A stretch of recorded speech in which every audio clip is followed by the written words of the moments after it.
Hello, everybody. Thanks for joining our webinar today. My name is Mitch Staley, and you joined us for part two of a user's journey through the digital customer service experience. I'm happy to introduce your host. If you were on with us last week on part one of this webinar series, you've already met Corey, but Corey Creighton is Helix's UX strategist. He has a master's in fine arts and media design and over 14 years guiding excellence in design and user experience. And so excited to have Corey on here again for part two of this series. And without further hesitation, I will pass it over to you, Corey. Corey Creighton. Thank you, Mitch. So thank you, everybody, for joining us for part two of the user's journey. A couple of things house cleaning wise. If you do have questions, feel free to click on the Q&A and post your question so I can see it, or go ahead and post it to the chat. So continuing the journey, today we're going to look at once a person has started to engage in the content, what are some of the considerations we should take into account? And then we're also going to look at and discuss some of the layering approaches to layering your customer service engagement and some continuous improvements to your customer service journey. Last week we discussed the resource discovery strategy for people. So we shared that 89% of users start their journey on trying to solve a problem by going directly to Google and putting in a search query for their task. The other 11% were made up of folks who would go directly to the website of the brand that they know and familiar with, so your website, or they would go to a trusted environment where they spend a lot of time, whether that be Quora or that be a Facebook environment. They would navigate to a referral network. After exploring how people get to your site, we discussed some of the things inside of website navigation on how they would try and navigate around your site, either using site search or using links to navigate to and from your website, both from the global header to contextual navigation inside of the page to footer navigation and whatnot. So without further ado, let's dive into the content experience. At this point, the user has clicked through or have gone through a site search and they are engaging with your content. When they're engaging with your content, we need to understand and appreciate that our users don't read everything that we write. They really can't. And so what I've got here is a plot graph that shows the results of a user research study on people engaging with the page. And what it did is it read the number of words on a page and the time spent on a page and compared that to statistical analysis of how many words per minute a person could actually read if they were engaging with that site. And what we found from that is that on average, users will stay on a page long enough to read about 20% of the text. So that's about 200 words being kind of the sweet spot. And that's a pretty important thing to understand, in that if a person is engaging with your content, where are we most likely to start to lose them in the journey based off of what they're reading and how long your text is? But there's a couple of things that we can do to help continue a user down that engagement experience past the 200 words. But before we get into that, we have to understand that a person is typically scanning a website. And readers scan our content kind of looking for the different types of content and honing in on keywords and things like that. So a couple of common scanning patterns to understand. One is called an F shape. That's going to be the most common that most users actually engage with in our society, of a left to right, top to bottom reading society in North America. The next one would be cake, and that's typically known as a heading scanner, and spot and commit. So I've got a couple of images to share with you. This here shows a heat map And what this heat map represents is a person's eye fixation. So in a user research study, they set a person up in front of a computer that has a retina scanning device that kind of reads their fixation on a page, and it creates a heat map based off of that. These are all examples of an F-shaped scanning pattern, and you'll notice that the heat map focuses along the left edge, is heavier across the top, and has a tendency to create the F bar, the lower X cross of an F bar, around a header area. And so these people are scanning this content, engaging with it a little bit, and eventually getting either what they need and abandoning this content and continuing on somewhere else, or ideally we would want to try and get them into a commitment phase. So the next one I'd like to show you a representation of is the cake layer. And so cake layers have a tendency to focus on headers. So again, this is another fixation study, but instead of a heat map, we're showing fixation times in individual circles. And you'll notice that this example, which was a user tasked with focusing on the location of where they would want to go on a vacation, they're focusing very heavily on the header: Bermuda, Fort Lauderdale, Grand Cayman Islands. And looking specifically for, in a cake pattern, headers that give information that's repetitive, that would tell a person, yeah, this is the content that I want to engage with, and then they might engage with the finer details of that individual piece of content.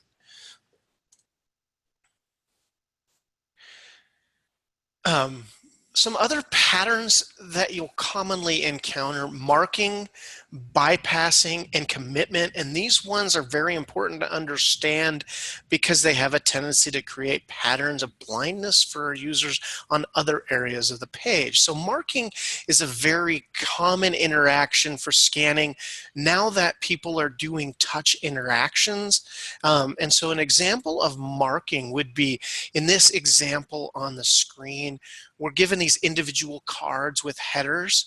And so what some people will do in these instances, they'll begin to continue to swipe through, and they're going to scan just on the header. So it's similar to cake, but it has to do with the fact that their interaction with the screen is going to toggle information, and they know that the pattern of that information is going to be fixed in a common design layout, and that they can focus on a key area to get the gist of what that individual piece of content has to be. So in this instance, people would swipe and focus on this header and maybe take a quick glance at the picture to see what it is that they would want to tap, click through, and engage deeper into.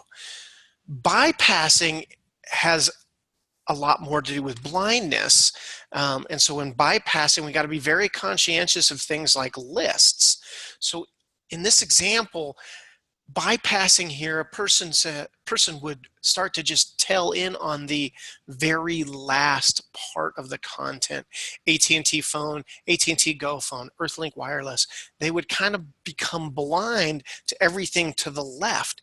And in this example, everything is the same, but when we start to create our content, we want to be very conscientious of the fact that this bypassing can make a person blind to the first couple of words, because if those words hold any weight in that content engagement, then we're probably going to be doing a disservice to our content and our users' experience with that content as they navigate through, just by the fact of bypassing. So bypassing too is a little bit larger than just individual small chunks of content like ordered lists or repetitive phrases. It's also something that would create ad blindness. So in the overall page layout, if you have on your site a right column advertisement on a certain layer, maybe the top 2 layers of your website template, from your landing page to your second page, users are going to become somewhat blind to that content in an understanding that that is a web advertisement. And so bypassing is the creation of them just completely looking over a section of a page or a section of a piece of content because of what their previous experience has informed them of. So that's something that we need to be very conscientious for when we create knowledge-based web self-service pages in the context of the overall website. What does the top level marketing page look like, or the potential corporate website where they would get to customer service? What does that look like, and where would there be bypassing positioning in the overall template? The last one is commitment, and commitment of all these scanning patterns is the least likely that users are going to initially engage in.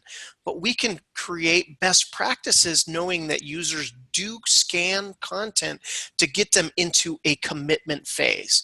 And so the commitment phase is where they've now started to engage with that content, and they're telling themselves or subconsciously thinking, I've found what I'm looking for. This is the X on the map of what I'm looking for. So I need to read this based off of the level of effort that I'm willing to give.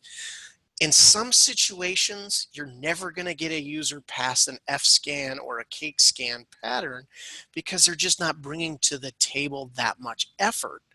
But in our instance of customer service and self-help websites, you're typically going to find that somebody is in an F-shaped pattern scan, and they're going to transition into a commitment level once they find the content that they really want to engage with.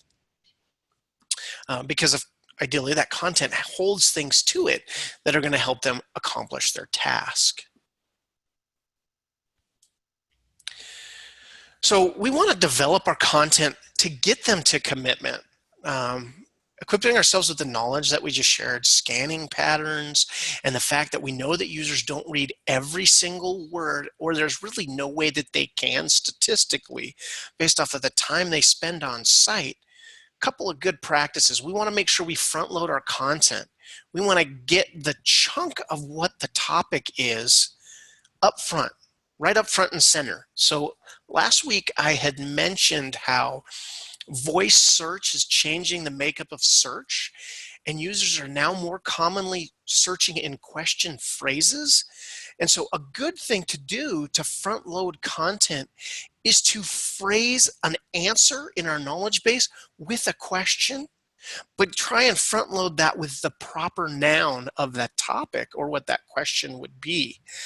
And that's typically going to hold more weight, and it's going to help us in both arenas, both in our SEO of getting that content findable on Google right away, and a person finding their answer right there in Google and maybe never even jumping onto our website.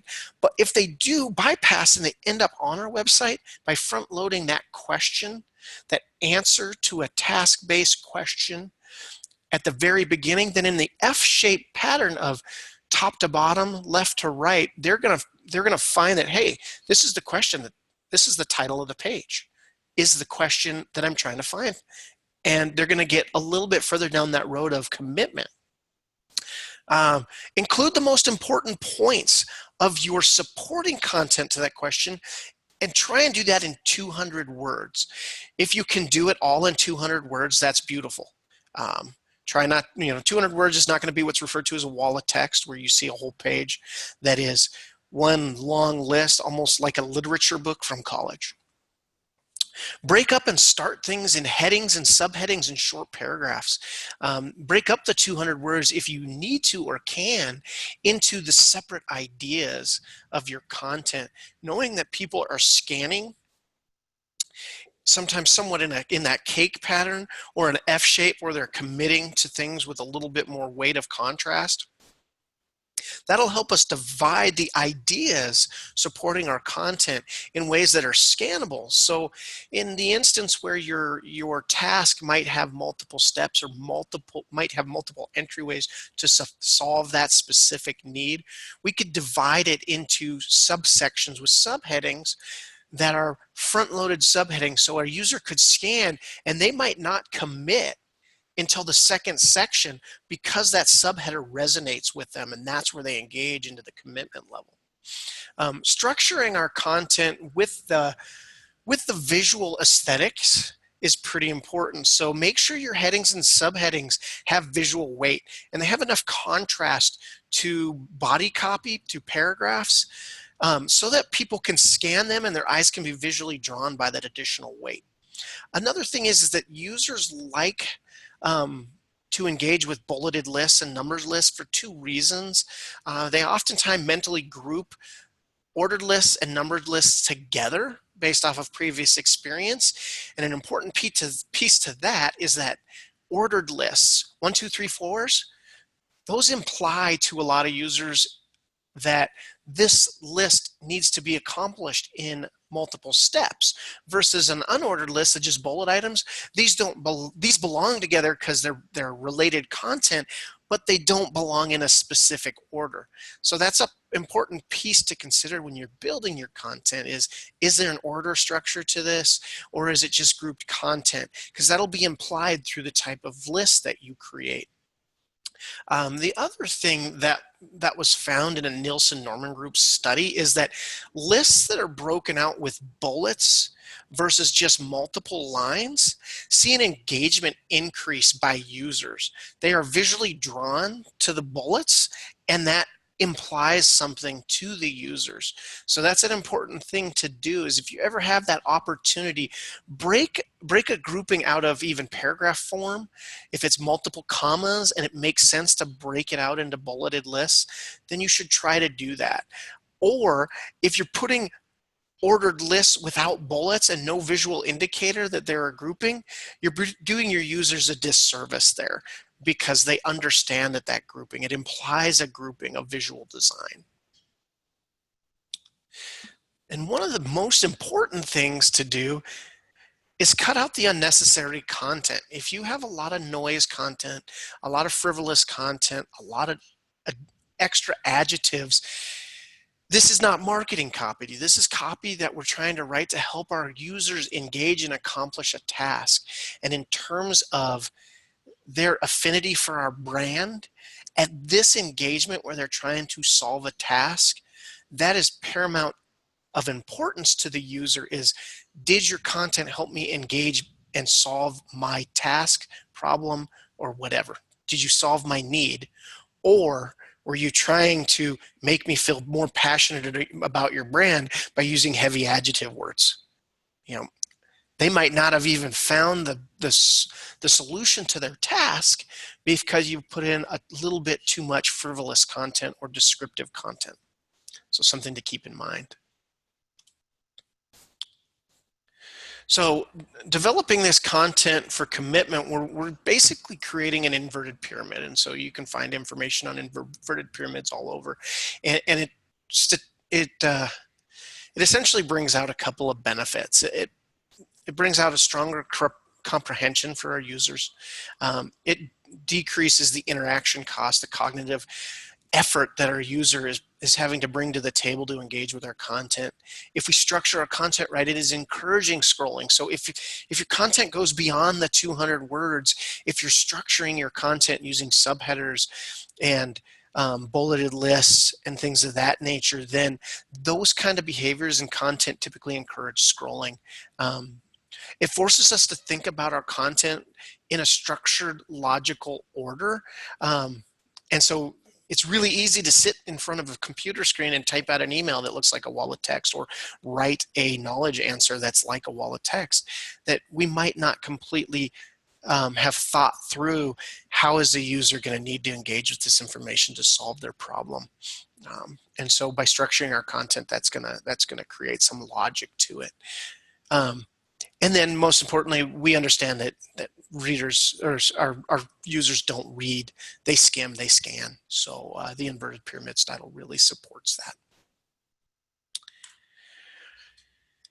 When you're creating content too, one of the things to take into consideration is you don't always have a complete picture of who your users are. We want to be inclusive with our content. And the biggest thing to do here is know our target audience. And if you don't have a persona or personas of who our common users are, then a lot of times you can probably get some of this from a marketing department.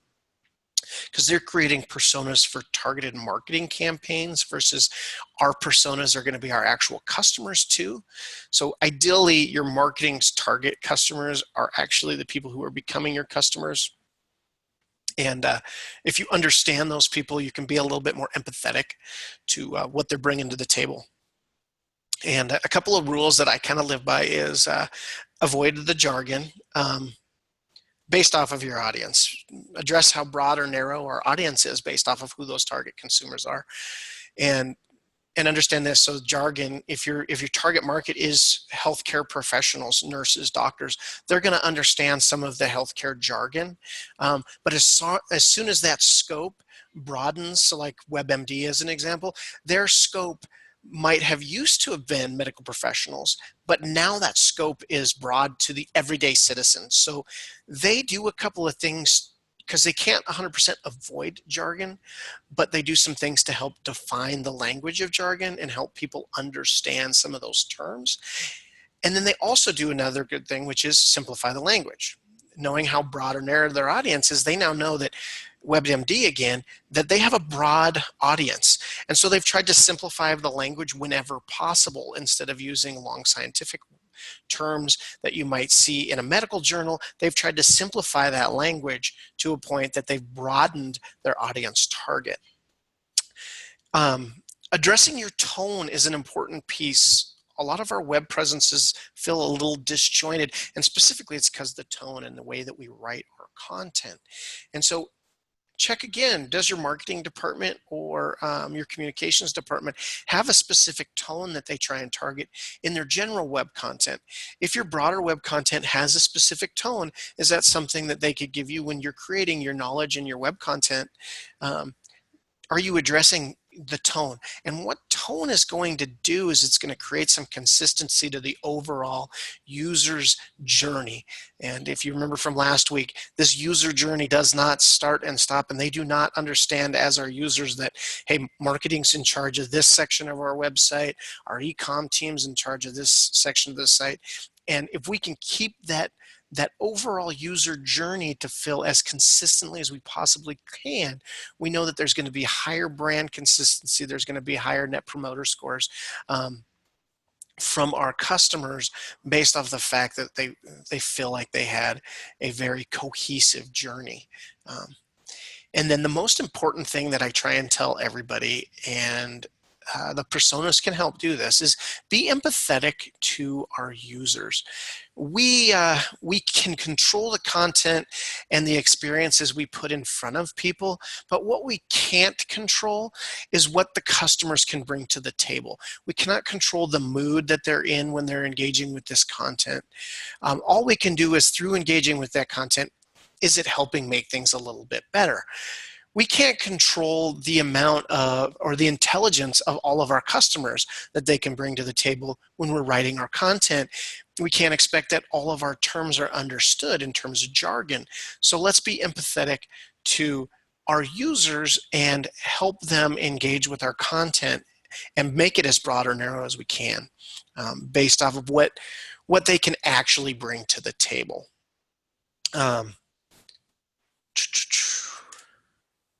So a couple things about layering engagement.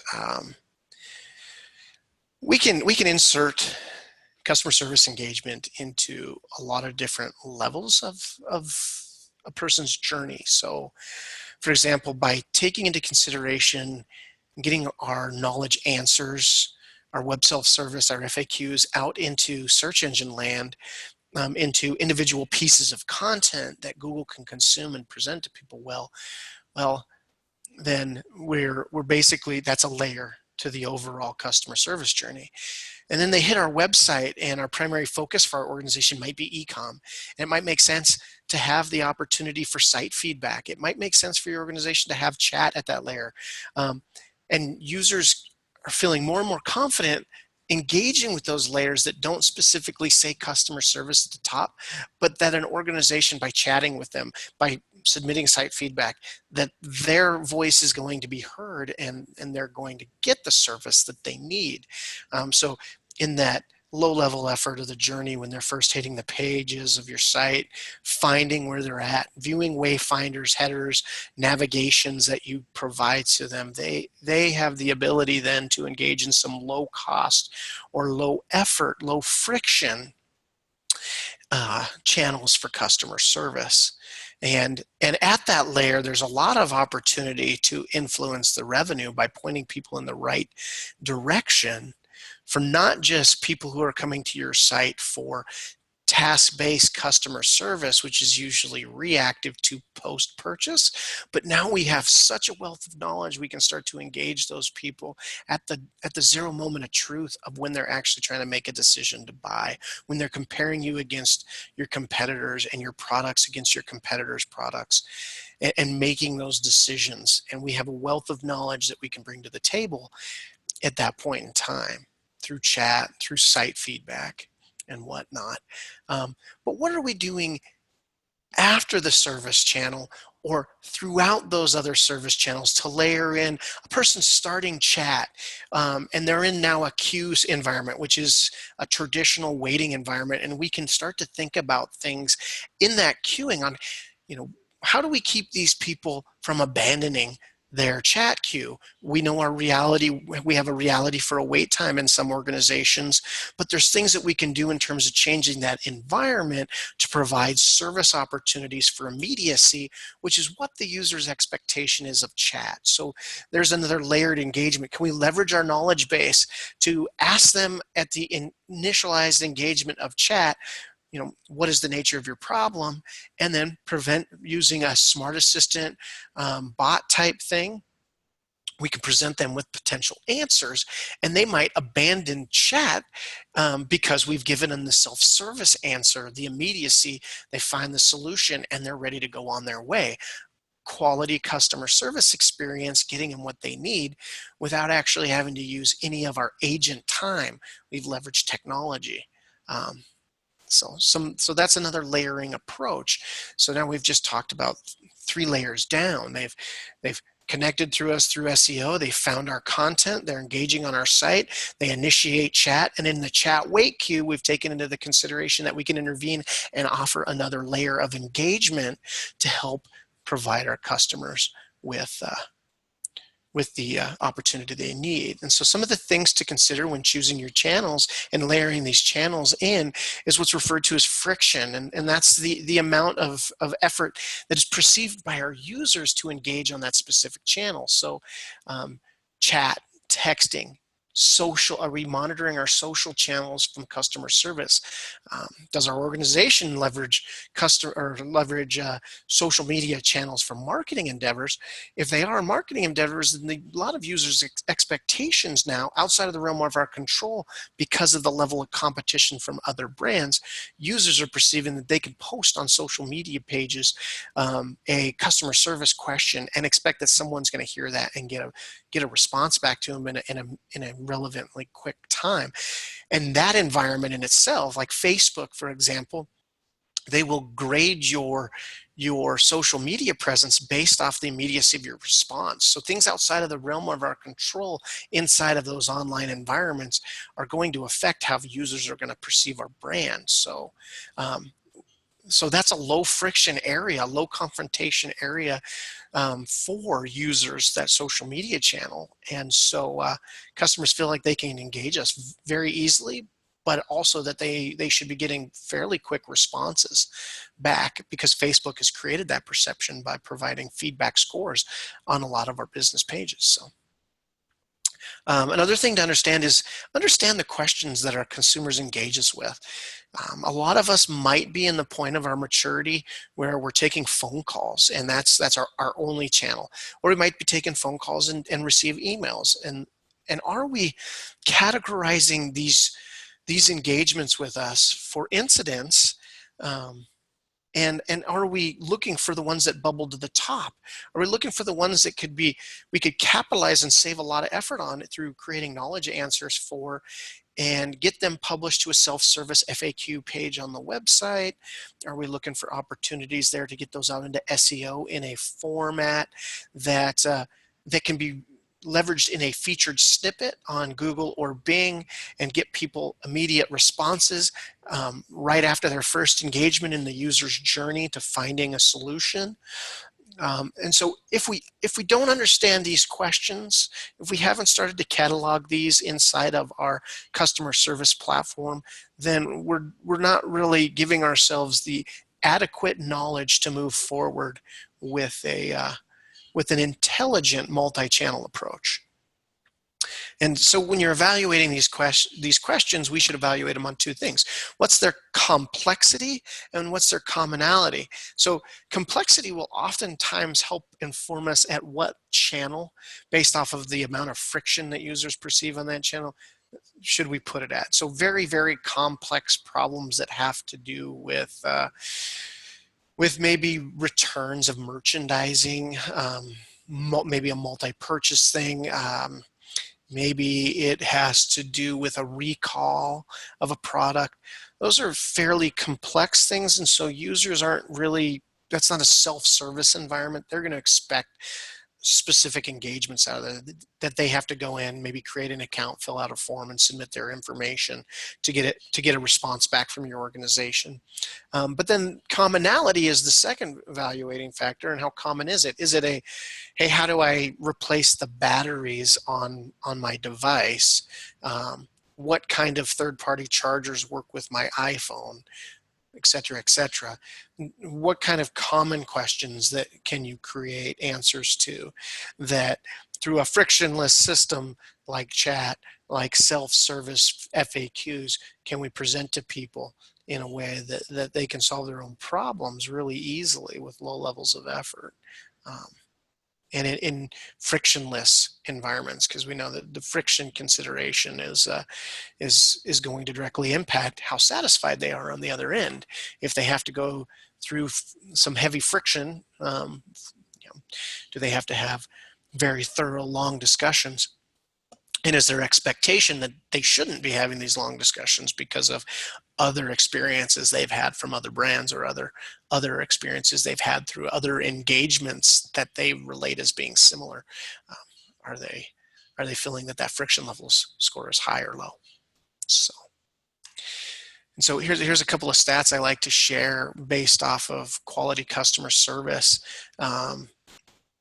And it's cross-generational. So we have our millennials, we have our Gen Xers, and our baby boomers. So this is, my grandfathers, my dad, myself, my kids.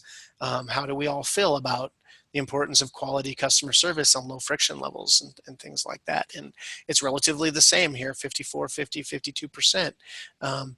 Said that they'll stop doing business with us based off of poor customer service. Are we taking into account these multiple channels, the level of friction and the user perception across these channels? Are we evaluating what their common questions are and the level of complexity of these questions and the commonality of these questions, and then providing that opportunity through a layered approach for them to solve their problems so that they continue to do business with us?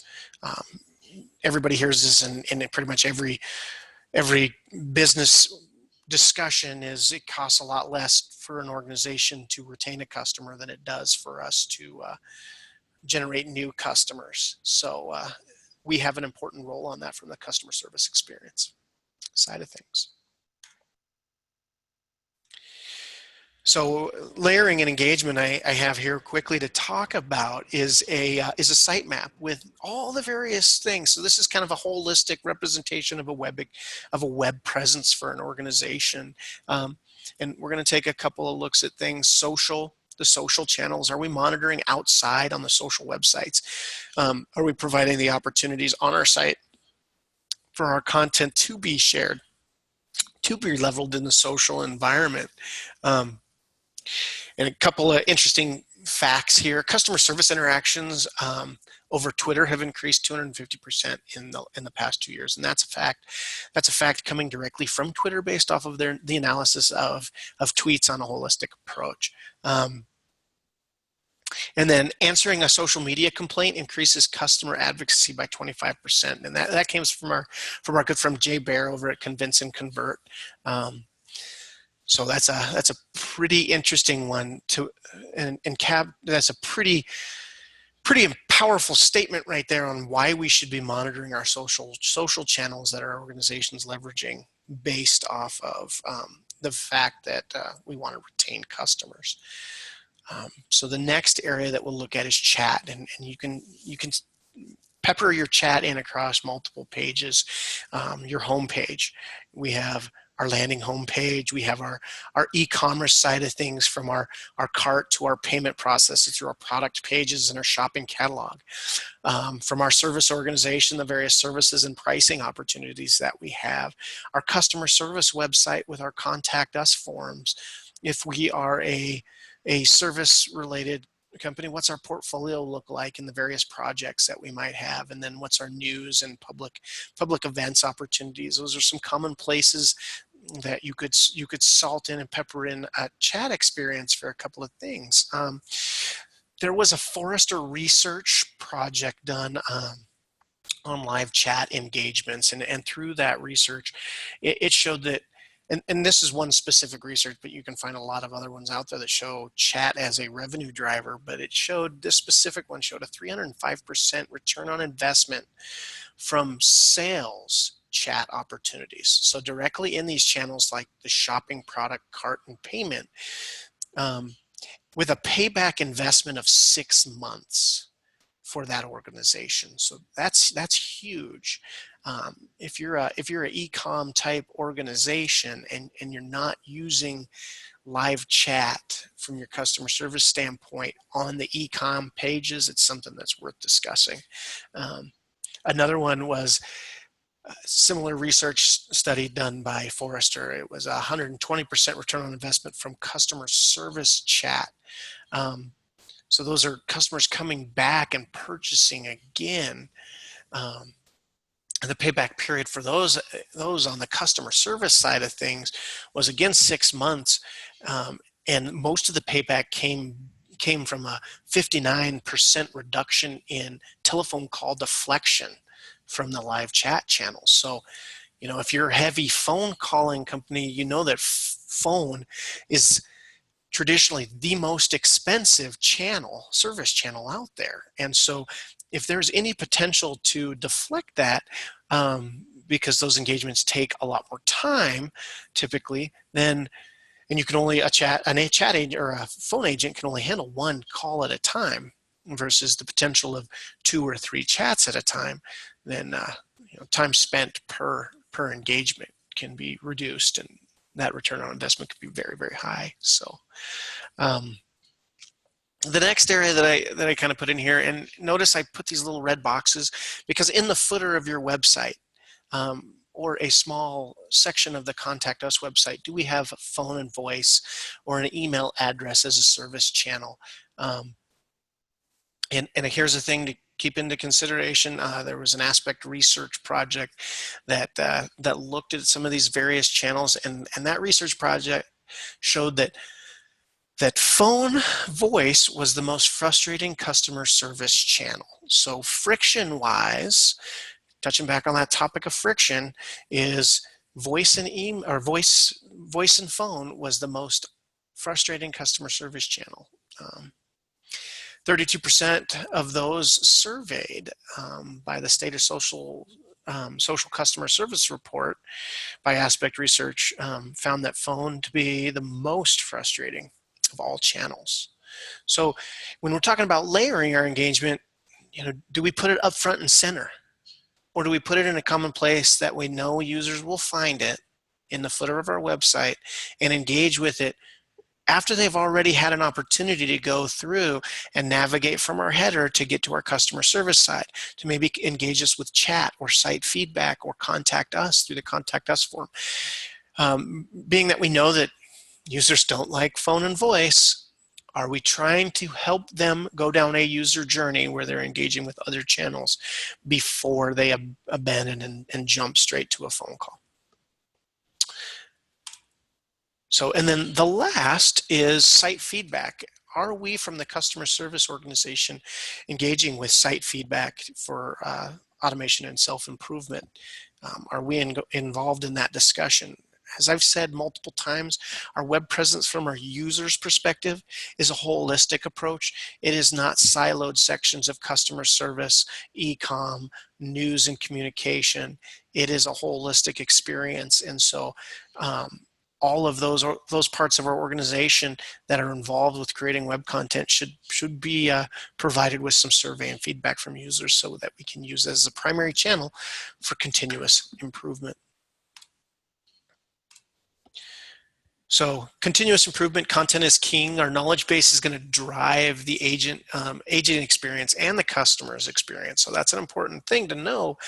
I haven't talked much about agents through this, but our agents can leverage that knowledge to help people through other channels. If they receive an email, if they're in a chat engagement, can they direct people to a knowledge answer, or do we have any non-public answers that will inform our agents on how to handle some of our high friction use cases? So that's something to take into consideration. With our organization is, do we have an editorial workflow for our knowledge base? It's pretty common for me to go out there and do an evaluation of someone's FAQs, web help, and see that some of this content hasn't been touched in 2 or 3 years. And so as part of an editorial workflow, do we have a sunset process for content? Do we have a iterative update cycle that we should be going into based off of the fact of our product or our service cycles? So editorial workflows, editorial management, that's a pretty important thing for us to not lose sight of, because knowledge base can drive so much deflection for us in terms of agent time. And does someone on our team have the responsibility of managing our knowledge base? I've actually worked with a lot of organizations who that role is kind of salted and peppered across multiple different people who never actually talk about it holistically, or there might not be somebody defined at all. And that's a scary situation. Because again, you have some superstar agents, you have some superstar managers inside of your call centers, and they would really appreciate and understand part of their duties being to help develop this knowledge base and editorial workflow, knowing that it's going to save your organization time through deflections and other mechanisms that the knowledge can be leveraged for. The other thing in terms of continuous improvement that I like to talk about is triangulation of our survey experience, our site feedback. You know, there's multiple different ways to do this, and a lot of times I see it as being very reactive. There's always the follow-up, the third bullet. We're asking people, how was your chat experience after chat? We're asking people how their experience was after an email engagement and they've decided to submit a contact us form. We're asking them how that process was, but we're not doing anything in regards to proactive site feedback as they're navigating a website and asking them to provide some feedback on their experience, their user journey so far.